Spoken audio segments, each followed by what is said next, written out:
Shalom pendengar yang dikasihi Tuhan dimanapun Anda berada. Sesaat lagi Anda akan menikmati siaran tunda ibadah World Revival Center, ibadah kebangunan rohani yang diadakan setiap hari Kamis jam 18.30 bertempat di BTC Ruang Balarea.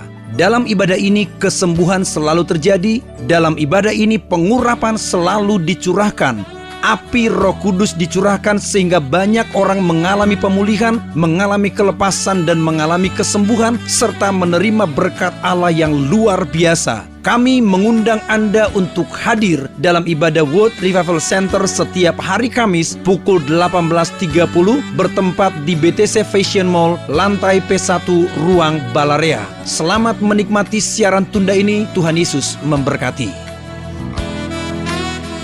Dalam nama Tuhan Yesus, semua yang siap diberkati, angkat kedua tangan dan sama-sama berkata, amin. Boleh lebih mantap lagi katakan, amin. Tepuk tangannya paling keras, haleluya. God is good, and all the time. Sekali lagi, God is good, and all the time. Amin. Gimana kabar saudara? Sehat, kuat, makmur, panjang umur, awet muda, diberkati Tuhan. Tepuk tangan paling meriah. Amin. Wow. Haleluya. Sebelum duduk dengan semangat katakan kiri kanan depan belakang, Jesus love you. Amin. Tuhan mengasihimu. Wow. Silakan duduk saudaraku. Puji Tuhan. Sekali lagi saya mau menyampaikan kebenaran firman Tuhan. Penting sekali memahami salib. Amin. Kurang mantap aminnya. Judul khotbahnya baca sama-sama. 1, 2, 3. Amin. Saudara, pemahaman kita tentang salib dan juga supaya saudara dan saya menjadi sadar salib. Katakan dengan saya, sadar salib. Kurang keras. Amin. Saudaraku, tolong lihat ke depan. Sadar salib. Penting sekali memahami salib. Ketika kita bisa memahami salib, kita menjadi sadar salib, maka kehidupan kita mengalami satu transformasi yang luar biasa. Mari kita buka 1 Korintus pasal yang mana ini? 2 ayat 2. Iya. Sebab kita baca sama-sama 2, 3.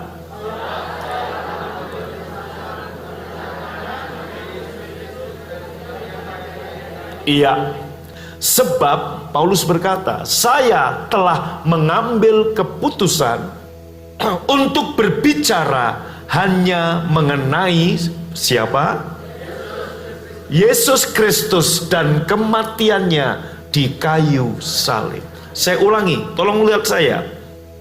Paulus mengatakan mengambil keputusan tidak berbicara yang lain, hanya berbicara mengenai Injil Yesus Kristus dan kematiannya di kayu salib. Bapak Ibu, Perjanjian Baru ada 27 kitab, ada 260 pasal. Saya ulangi, kitab Perjanjian Baru ada 260 pasal. Dan 2/3 dari 260 pasal itu yang menulis adalah Paulus. 2/3 dari 260 pasal itu yang menulis adalah Paulus. Halo? Perhatikan. Ada 260 pasal dalam kitab Perjanjian Baru. Dan saudaraku, 2/3 dari 260 pasal itu Pauluslah yang menulis. Artinya 1/3 ditulis saudaraku oleh pengilhaman Roh Kudus kepada hamba-hamba Tuhan yang lain. Matius, Markus, Lukas, Yohanes, Yudas, siapa lagi? Petrus, sedikit. Tapi 2/3 dari kitab Perjanjian Baru Paulus yang menulis. Dan Bapak Ibu, ini yang hilang dari banyak gereja Tuhan. Paulus berkata begini, aku mengambil keputusan Aku hanya khotbah, aku hanya bicara, yaitu mengenai Yesus Kristus dan kematiannya di kayu salib. Apa yang gereja khotbahkan hari ini? Bapak Ibu, Anda lihat memang kayaknya nggak populer hari ini. Tapi saudaraku, Anda perhatikan, saudaraku, semua tulisan Paulus semata-mata hanya ini yang dia khotbahkan. Tetapi gereja hari ini mengkhotbahkan motivasi, pengetahuan, dan sebagainya dan sebagainya. Tapi Paulus hanya berkhotbah tentang Yesus Kristus dan kematiannya di kayu salib. Betapa pentingnya, saudaraku, topik ini. Ini yang hilang dari gereja. Tetapi Bapak Ibu, tepatlah yang Paulus katakan bahwa di akhir zaman orang-orang akan mengumpulkan pembicara-pembicara untuk menyenangkan telinganya. Berarti berita tentang Yesus, tentang kematiannya di kayu salib kurang begitu populer. Sekarang diganti dengan motivasi. Dan kemudian hanya diselingi 1, 2, 3 ayat, dicocok-cocokkan. Bapak Ibu bisa baca Perjanjian Baru. Kenapa kita punya grup Khatam Alkitab? Baca Perjanjian Baru, 260 pasal, 27 kitab. Dari yang tebal itu 2/3, Tuhan berbicara lewat Paulus. Dan topik yang dikhotbahkan oleh Paulus, saudaraku, Paulus berkata, aku mengambil keputusan. Aku nggak mau khotbah yang lain. Aku nggak mau bicara yang lain. Aku hanya mau bicara mengenai Yesus Kristus dan kematiannya di kayu salib. Inilah Injil kasih karunia.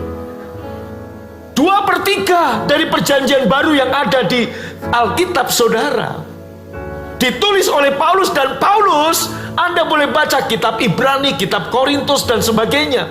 Paulus hanya mengkhotbahkan tentang salib, saudara. Nah, tahukah Bapak Ibu, Yesus selalu memanggil Allah itu dengan panggilan, dengan sebutan Bapa. Yesuslah yang memperkenalkan panggilan Bapa. Bapak Ibu bisa melihat dalam Injil Matius, Markus, Lukas, Yohanes, Yesus selalu memanggil, selalu menyebut Allah dengan panggilan Bapa. Tahukah Anda, pertama dan terakhir Yesus memanggil Bapanya bukan dengan sebutan Bapa, tapi dengan sebutan Allah, dengan sebutan Tuhan. Itu sekali, pertama dan terakhir. Di mana? Di kayu salib. Ketika dia berseru, Eloi, Eloi, lama sabatani, Allahku, Allahku, Tuhanku, Tuhanku, kenapa engkau meninggalkan aku? Saudaraku, Anda lihat ada satu hal yang Anda harus garis bawahi. Sepanjang pelayanan Tuhan Yesus 3,5 tahun, dia memperkenalkan panggilan kepada Eloi, Eloi, itu Bapa. Dia selalu memanggil Bapa. Anda boleh lihat, dia nggak pernah menyebut Allah, dia nggak pernah menyebut Eloi, dia nggak pernah menyebut Tuhan. Dia selalu memanggil Bapa. Tetapi di kayu salib, dia sekali, itulah pertama kali Yesus memanggil Allah dengan sebutan Allah. Dia nggak panggil Bapa. Why? Tahukah Anda, ketika dia nggak memanggil Bapa, dia memanggil Eloi, Eloi, Tuhanku, Tuhanku, kenapa engkau meninggalkan aku? Saudaraku, hubungan Bapa dan anak terputus di kayu salib. Saya ulangi, ketika dia memanggil Eloi, Eloi, lama sabatani, saudaraku, Allahku, Allahku, kenapa engkau meninggalkan aku? Untuk pertama dan terakhir di muka bumi, Yesus nggak panggil Tuhan dengan Bapa, tapi dia panggil Tuhanku, Tuhanku, kenapa engkau meninggalkan aku? Kenapa, saudara? Tahukah Anda, ketika Yesus di kayu salib, hubungan hubungan dia sebagai anak dan bapa terpisah, supaya hubungan Anda dengan dia, Anda boleh memanggil dia bapa. Dia rela terpisah supaya kita yang terpisah ini boleh memanggil Tuhan Bapa. Boleh tepuk tangan buat Tuhan. Maka saudaraku, dalam kitab Roma, kita lihat dalam kitab Roma, saudaraku. Mana lihat? Sebab kamu tidak menerima roh perbudakan yang membuat kamu menjadi takut lagi. Baca sama-sama 2-3. Tetapi kamu telah menerima yang menjadikan kamu, oleh roh itu kita berseru. Bapak ibu saudaraku, di kayu saliblah hubungan kita. Kita boleh memanggil dia Bapa. Ini yang Alkitab katakan, sebelum langit dan bumi lenyap, satu iota pun tidak akan dihapus dalam hukum Taurat. Saudara, kenapa? Sebab hubungan Allah dengan manusia begitu jauh. Tapi ketika di kayu saliblah, ketika Yesus wafat, ketika Yesus mati di kayu salib, ketika Anda lihat Bapa, saudaraku, Bapa memalingkan mukanya meninggalkan Yesus. Ini gambaran siapa? Anda dan saya yang mesti ditinggalkan. Tapi Yesus mengambil tempat Anda, mengambil posisi Anda, mengambil status Anda, supaya saudara dan saya menerima roh, sehingga kita boleh memanggil Allahku, Allahku dengan sebutan Ya Aba, Ya Bapa. Anda adalah anak. Kalau Anda anak, Anda adalah pewaris kerajaan surga. Tepuk tangannya kurang keras, saudaraku. Amin. Amin. Saudaraku, betapa dahsyatnya kita boleh memanggil Allah yang dulu jauh, yang dulu setiap orang yang menghampirinya mati, nggak bisa menghampiri. Tapi Allah menjadikan tubuhmu bait kediamannya. Dan saudaraku, Anda menerima roh lewat salib. Maka betapa pentingnya sadar salib. Ketika Anda sadar, kenapa saudaraku Allah memalingkan mukanya? Dengar, ketika Yesus mati di kayu salib, saudaraku dengar, kenapa dia nggak berani panggil Bapa? Dia menggantikan posisi Anda yang bukan anak. Anda yang bukan anak menjadi anak. Dia yang anak menjadi orang berdosa, supaya kita menjadi kebenaran Bapa di dalam Yesus. Ini status kita. Kurang keras tepuk tangannya. Ketika Anda sadar ini, hidup dalam kesadaran salib Kristus, Anda lihat saudaraku, status apa yang kita takutkan. Anda lihat Allah memalingkan mukanya kepada Yesus. Kenapa? Sebab Allah terlalu kudus untuk melihat dosa. Jangankan bergaul dengan dosa, melihat dosa aja Allah terlalu kudus. Maka nggak boleh ada satu dosa pun yang ada di surga. Maka nggak bisa keselamatan karena perbuatan baik. Keselamatan hanya dibayar dengan darah, dengan pengorbanan. Katakan amin. Kurang mantap aminnya. Yesus, Bapa memalingkan muka kepada Yesus. Kenapa? Ketika dia memalingkan muka, dia melihat saudaraku, yaitu apa? Saudara-saudara, anak-anaknya. Dia malingkan muka terhadap dosa, tetapi dia melihat saudara. Maka Alkitab mengatakan, buka kedua tanganmu. Dia menyinarimu dengan wajahnya. Dia memberikan kasih karunia. Dia menghadapkan wajahnya kepadamu dan memberimu damai sejahtera. Dia memalingkan mukanya dari dosa dan Yesus, supaya apa? Buka hatimu, dengar. Dia menyinari engkau dengan wajahnya. Dia menghadapkan wajahnya kepadamu dan memberimu damai, sejahtera, kesembuhan. Shalom. Terimalah shalom lewat salib, saudara. Amin. Kalau Paulus saja mengambil keputusan hanya mau khotbah tentang Yesus dan salib, kenapa gereja masa kini khotbah yang lain? Untuk cari pendengar, followers, menyenangkan telinga. Paulus, penulis 2/3 kitab Perjanjian Baru, mengambil keputusan, aku hanya mau bicara salib, bukan yang lain. Maka saudara dan saya harus tahu sadar salib. Tahukah Anda ketika kita sadar salib, salib membuat yang pahit menjadi manis. Kita tahu di perjanjian lama, ketika bangsa Israel berjalan di padang gurun, dan saudaraku, mereka mendapati air yang mereka minum itu pahit. Kenapa? Maka tempat itu disebut Mara. Dalam Keluaran pasal 15, saudaraku, tempat itu disebut Mara. Kemudian mereka berseru-seru ayat berikutnya, saudaraku, bersungut-sungut, apakah yang akan kami minum? Allah menunjukkan sebuah pohon, sebuah kayu. Hal yang sama ketika kemudian, saudaraku, Musa melemparkan kayu itu ke dalam air yang pahit, air itu menjadi manis. Hal yang sama ketika Bapak, Ibu, Saudara dan saya, perhatikan saya, sadar salib. Pohon yang bernama salib kita lemparkan dalam kehidupan kita. Semua yang pahit dalam kehidupanmu Tuhan buat menjadi manis. Yang diminum Yesus anggur asam supaya kita menikmati semua yang baik dalam hidup kita. Allah memalingkan mukanya kepada Yesus supaya Allah bisa menghadapkan mukanya kepada saudara. Allah memalingkan mukanya kepada Yesus supaya Allah bisa menyinari engkau dengan wajahnya dan memberikan kepadamu kasih, karunia, dan damai sejahtera. Maka doa berkat, saudaraku, Tuhan memberkatimu dan melindungimu.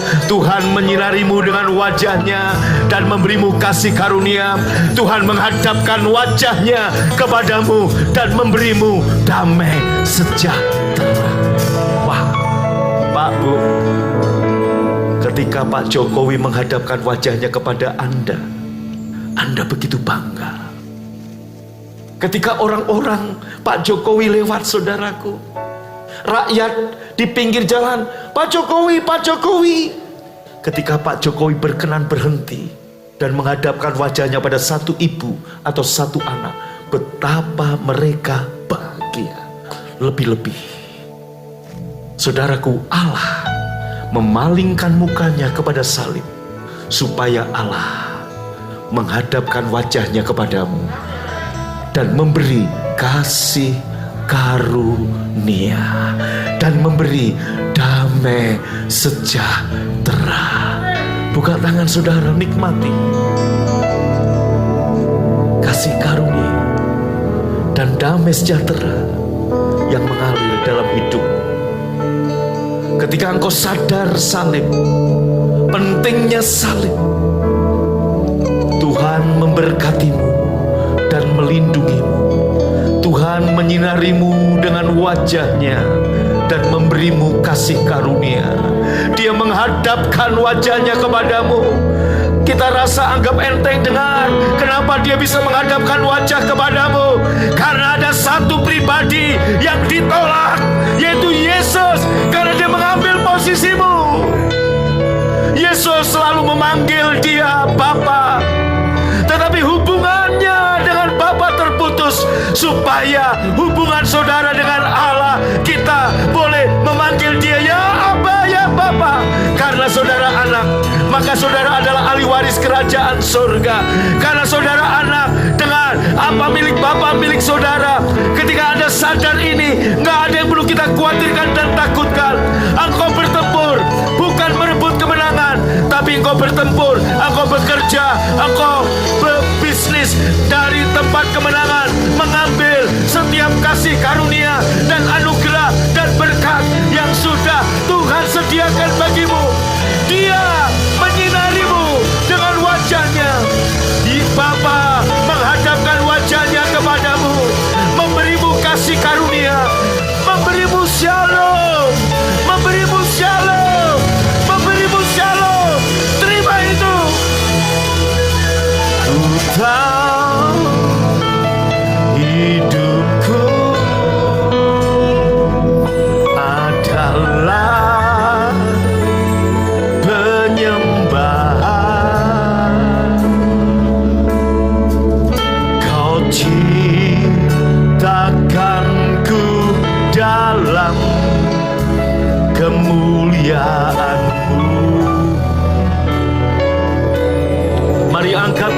bersama-sama.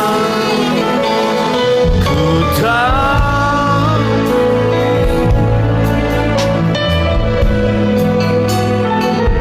berharga di matamu. Segenap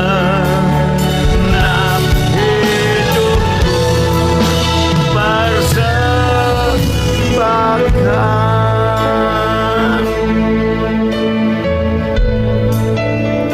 Amin, amin, amin.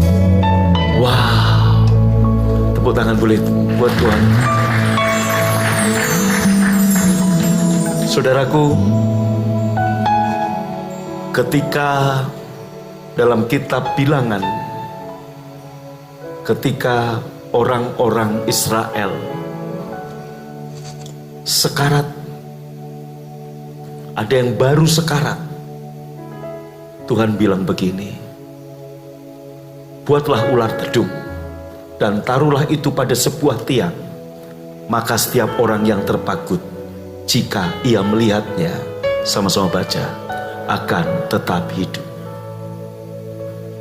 3 tahun masa pandemi, berapa banyak bisnis, pekerjaan, pelayanan, keuangan yang terpagut. Tuhan mau Anda sadar salib, pandang salib Tuhan. Ketika semua kita, bahkan mungkin ada yang sakit hari ini, ketika engkau sadar salib, memandang kepada salib, ular tembaga ini bicara tentang salib. Setiap kita yang memandang salib tetap hidup. Amin. Berikutnya, satu kali seorang hamba Tuhan dalam 2 Raja-Raja pasal 6 menumbangkan atau sebatang pohon sedang babat alas, sedang bekerja, jatuhlah mata kapaknya ke dalam air. Lalu berteriak-teriak, wahai tuanku, itu barang pinjaman. Udah minjem, tenggelam. Berapa banyak kita udah utang ke bank, udah pinjem modal, tenggelam. Hamba Tuhan Elisa melemparkan kayu. Itulah gambaran salib. Next. Kemana jatuhnya? Lalu orang itu menunjukkan tempat itu kepadanya. Elisa memotong sepotong kayu, dilemparkan ke sana. Timbullah mata kapak itu dibuatnya. Berapa banyak jemaat onsite maupun online, hamba-hamba Tuhan dimanapun berada yang dengar khotbah saya, pengusaha-pengusaha yang dengar khotbah saya, mungkin hari ini mata kapakmu tenggelam. Saya mau, Tuhan mau, engkau hanya satu, sadar salib. Ketika saudara sadar salib, dengarkan baik-baik. Allah Yesus yang tidak pernah memanggil Tuhan itu dengan Tuhan. Yesus gak pernah panggil Allahku, Allahku. Anda boleh baca Alkitab. Yesus gak pernah berdoa memanggil Tuhan Elohim, El Shaddai. No, dia selalu panggil Bapa. Tapi sekali di kayu salib, dia gak panggil Bapa karena hubungannya dengan Bapa terputus karena dosa-dosa yang ditimpakan kepada Yesus. Saudaraku, hal yang paling menyakitkan ketika Yesus sendiri kesepian, nestapa di bukit Golgota dalam kegelapan, semua orang meninggalkan sendiri. Semua kutuk kita, semua penyakit kita, semua dosa kita dihisap oleh tubuh Yesus. Itu yang membuat Allah memalingkan mukanya. Karena sebab Allah terlalu kudus untuk memandang dosa. Artinya, berapapun dosa Anda, Tuhan nggak mau melihat saudara. Tapi lewat kematian Yesus, lewat salib, Dia malingkan mukanya dari salib, tapi Dia memandang saudara dengan kasih. Katakan amin. Malam ini, berapapun kepahitan dalam hidupmu, apapun hidup yang pahit, ketika kita sadar salib, semua yang pahit Tuhan ubah jadi manis. Semua yang hampir mati, engkau memandang salib, sadar salib, tetap hidup. Dan semua yang tenggelam, apapun itu, Tuhan lewat khotbah ini Anda sadar salib di bulan Restart ini, semua akan dimunculkan kembali. Yang percaya boleh tepuk tangan. Katakan haleluya. Amin. Amin. Next saudaraku, firman Tuhan berkata dalam Ibrani 13 ayat 5, bagian B, aku sekali-kali tidak akan membiarkan engkau, dan aku sekali-kali tidak akan meninggalkan engkau. Pak, Bu, dengar. Ayat ini, firman ini terjadi karena Allah meninggalkan Yesus supaya engkau nggak pernah ditinggalkan. Allah membiarkan Yesus sendirian di kayu salib supaya apa? Dia tidak pernah sekalipun membiarkan kita, meninggalkan kita. Cukup. Murka Allah sudah terpuaskan di salib.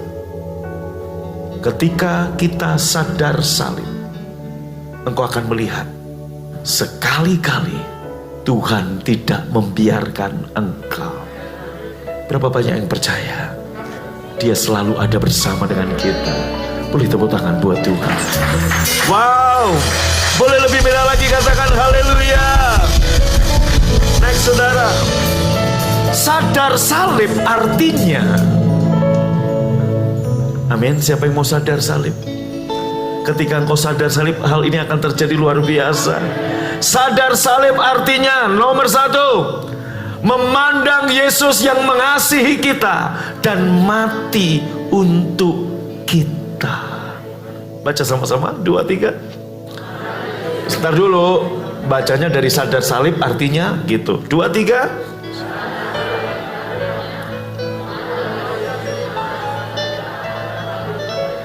Amin. Sadar salib artinya memandang Yesus yang mengasihi kita dan mati untuk kita. Pak, Bu, hal yang paling menyakitkan hati Yesus ketika Allahnya, Bapaknya meninggalkan Dia. Hal yang paling menyedihkan yang buat Yesus nestapa adalah ketika Allah memalingkan mukanya, gak mau pandang Dia, maka Dia berseru, Allahku, Allahku, mengapa engkau tinggalkan aku?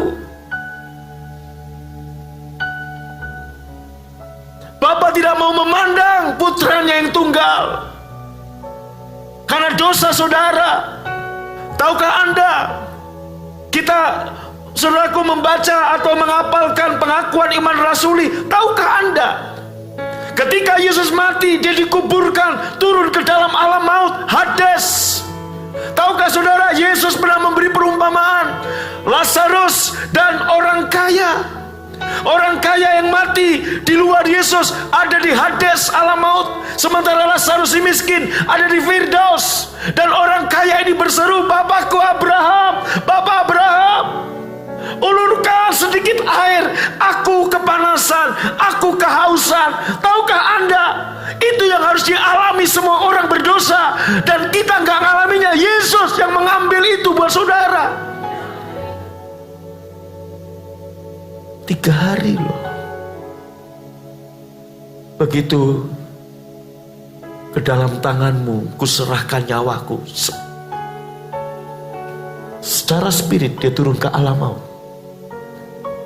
mengambil hukuman yang harusnya kita terima. Sehingga kita di dalam Yesus tidak ada lagi penghukuman. Sebab penghukuman yang harusnya kita terima dihisap oleh tubuh Yesus. Bapak Ibu, pertama dicambuk untuk kesembuhan kita. Dia disalib untuk keselamatan kita. Mati, turun ke alam maut. Ngapain? Menanggung hukuman yang seharusnya kita tanggung. Sakit, penyakit, kutuk, kemiskinan, kegagalan, semua dihisap oleh Yesus. Sehingga di dalam Yesus engkau baik-baik saja, sehat, kuat, makmur, panjang umur, diberkati, awet muda selama-lamanya. Yang mengerti tepuk tangan. Jadi Pak Bu, ketika kita sadar salib ini, seperti pujian tadi, ku tahu hidupku adalah penyembah. Kalau masih ada hitung-hitungan untuk melayani Tuhan, lu mau ngitung apa? Kalau kita mau masih hitung-hitungan ibadah, Anda gak sadar kasih karunia. Anda gak menyadari.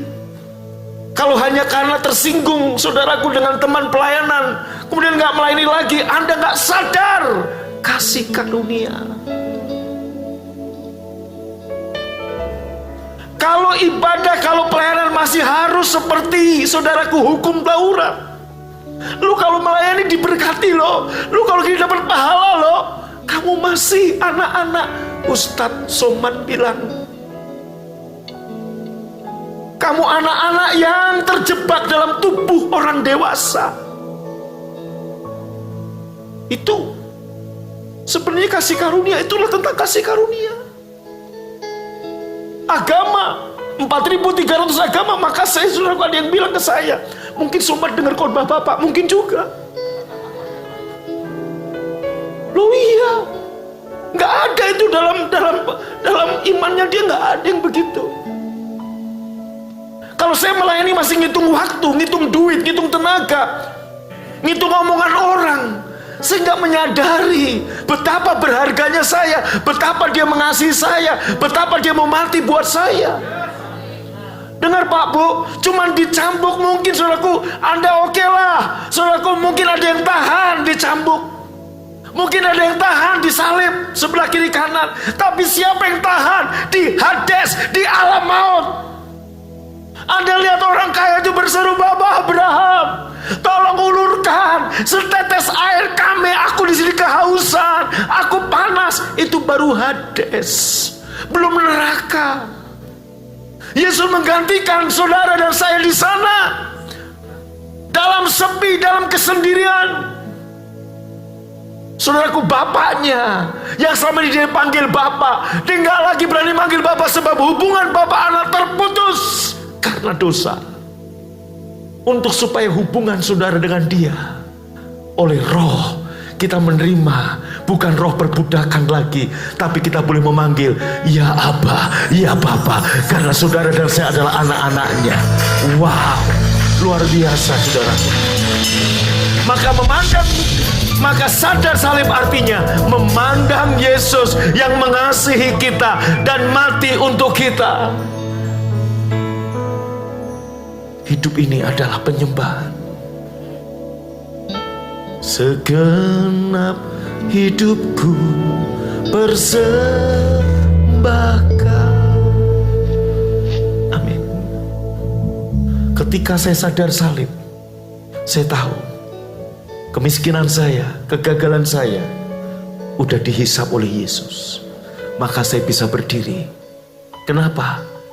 Bapa memalingkan mukanya dari Yesus karena Bapa demi untuk mendapatkan saya, demi untuk bisa menghadapkan wajahnya kepada saya dan memberi saya kasih karunia dan memberi saya shalom, damai sejahtera, Bapa tinggalkan anaknya. Betapa engkau berharga, seharga putra tunggal Bapa Yesus Kristus Tuhan. Boleh tepuk tangan buat Tuhan. Haleluya. Amin. Amin. Saudaraku, apa yang saya khotbahkan?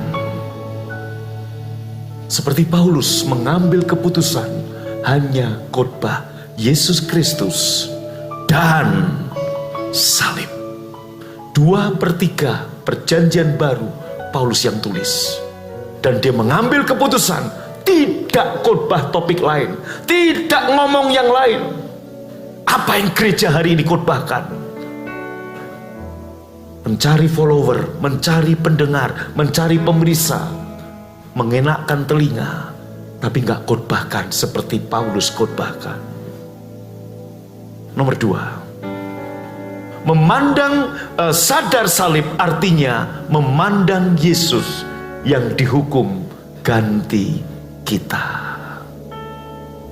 Semua hukuman karena dosa ditimpakan pada Yesus. Maka salib bicara pertukaran posisi, pertukaran status. Yesus anak menjadi apa, saudaraku? Orang berdosa. Dan kita orang berdosa menjadi anak. Sadar salib artinya pandang Yesus yang dihukum ganti kita. Berarti Bapa tidak lagi menghukum saudara. Bapa menghujanimu dengan kebaikan. Ketika kita sadar ini, dengarkan baik-baik. Setiap hari engkau pandang akan ada kebaikan yang Tuhan berikan kepada saudara. Tepuk tangan yang percaya, dan engkau akan melihat kasih karunia, damai sejahtera.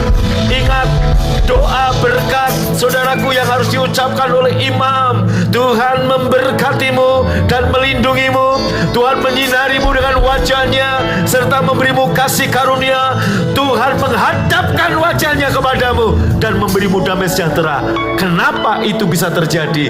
Karena Bapa memalingkan mukanya kepada Yesus untuk menghadapkan wajahnya kepada saudara dan saya. Anda bangga? Amin. Saudaraku, ketika Pak Jokowi turun dari mobil, orang bangga. Apakah Anda bangga? Allah menghadapkan wajahnya kepadamu dan memberimu kasih karunia. Pegang itu. Kasih karunia, bos. Wow, apa itu kasih karunia? Sesuatu yang kita nggak upayakan. Maka engkau akan melihat di bulan ini kebetulan ilahi, kebetulan ilahi. Engkau, Tuhan akan bawa engkau di satu tempat, di waktu yang tepat, ketemu dengan orang yang tepat. Karena Allah menghadapkan wajahnya kepadamu dan menyinarimu dengan wajahnya, serta memberimu kasih karunia dan damai sejahtera. Haleluya. Nomor 3, memandang Yesus, saudaraku, yang memberi keselamatan. Sadar salib artinya memandang Yesus yang memberi keselamatan, memberi kelepasan, memberi kemenangan. Telah, bukan akan. Jadi Pak, Bu, dengar. Kita bukan bertempur merebut kemenangan, tapi kita bertempur dari tempat kemenangan. Mengambil setiap yang sudah Tuhan berikan bagi kita. Amin. Maka Bapak Ibu, iman orang perjanjian lama, yaitu iman memandang ke depan untuk apa yang Tuhan akan lakukan. Tapi iman orang perjanjian baru memandang ke belakang kepada salib.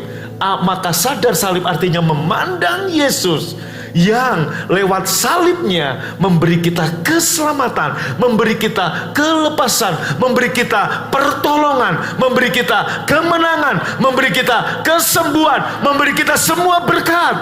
Amin. Semua kutuk dihisap, saudaraku, memberi kita semua kemakmuran. Dia kaya rela jadi miskin dan sebagainya. Itulah arti kata sadar salib.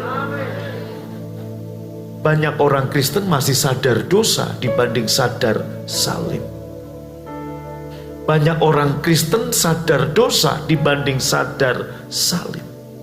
Banyak orang Kristen lebih sadar kehadiran iblis daripada sadar salib. Pak, hawanya di sini kayaknya banyak setannya. Kenapa nggak sadar salib? Saya mau nginep di Surabaya.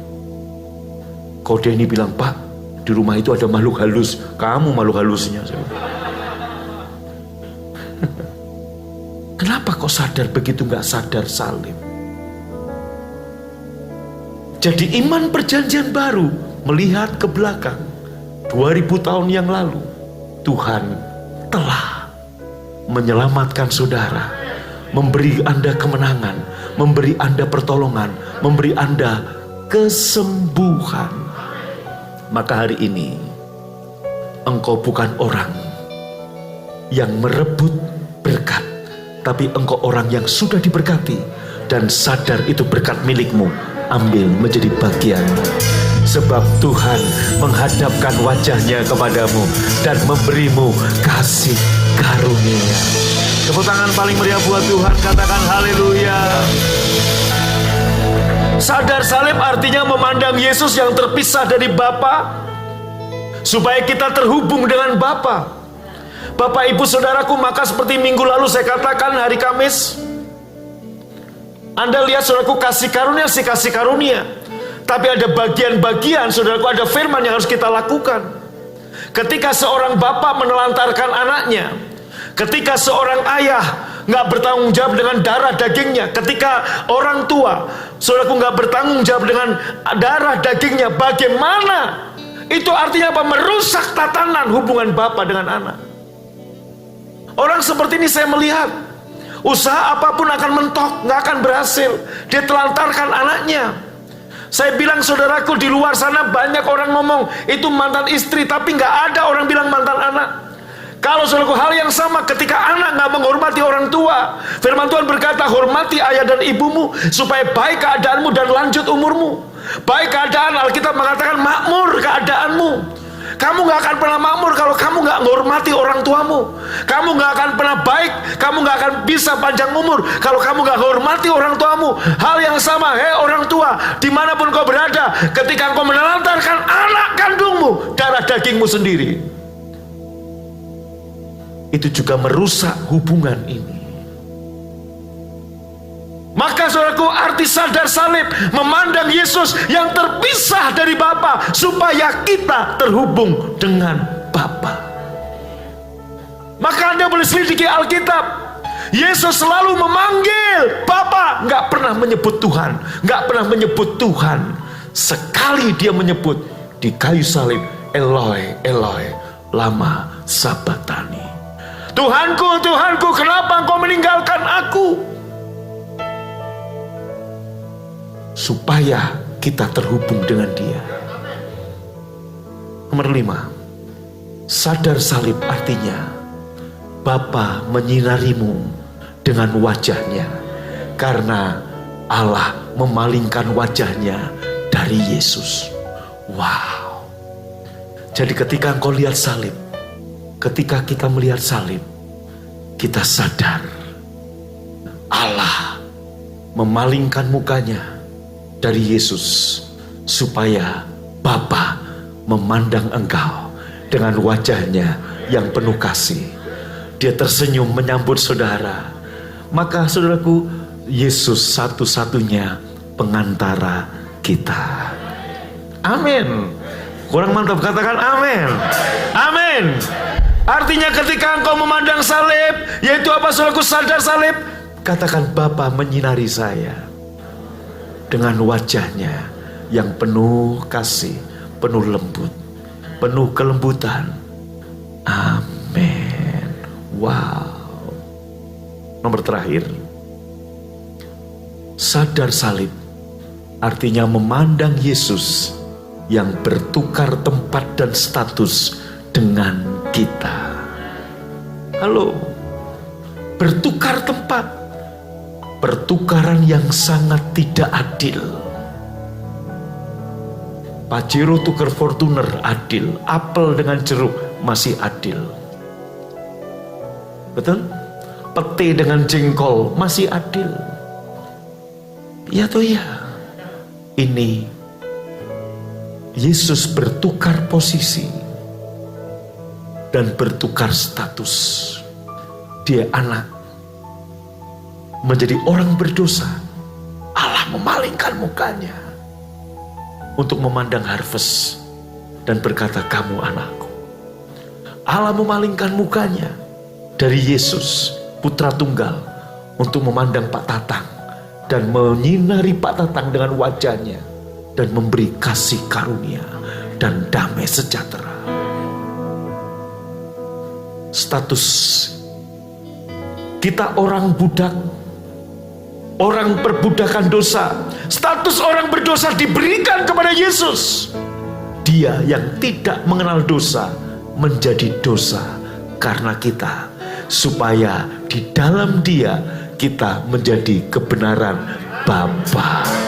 Wah, sadar salib akan membuat Anda mengerti siapa Anda dan apa yang Anda miliki di dalam Yesus. Bless you, itu sadar salib namanya. Amin. Bangkit berdiri, saudara. Ku tahu hidupku adalah penyembahan. Kau ciptakanku dalam kemuliaan-Mu.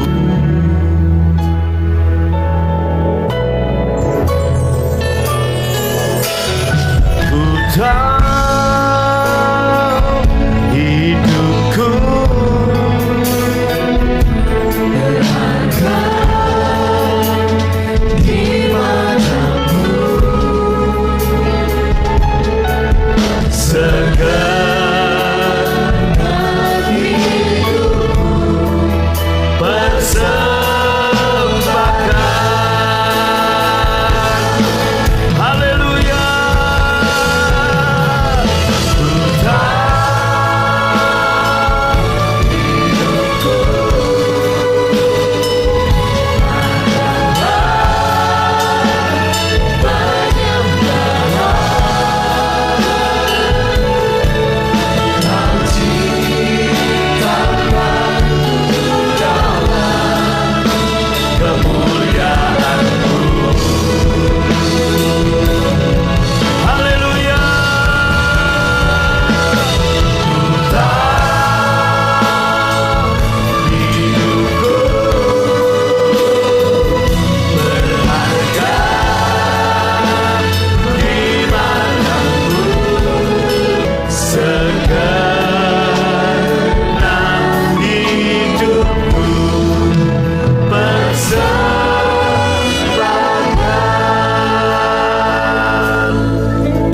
roti yang kita pecah-pecahkan ini adalah persekutuan dengan tubuh Yesus.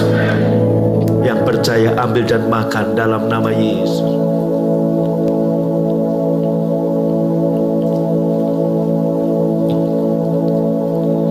Mari angkat cawan dengan tangan kanan saudara.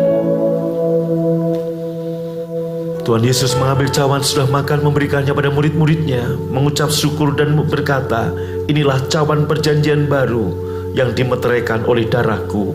Ambillah dan minumlah menjadi peringatan akan aku. Yang percaya ambil dan minum dalam nama Tuhan Yesus.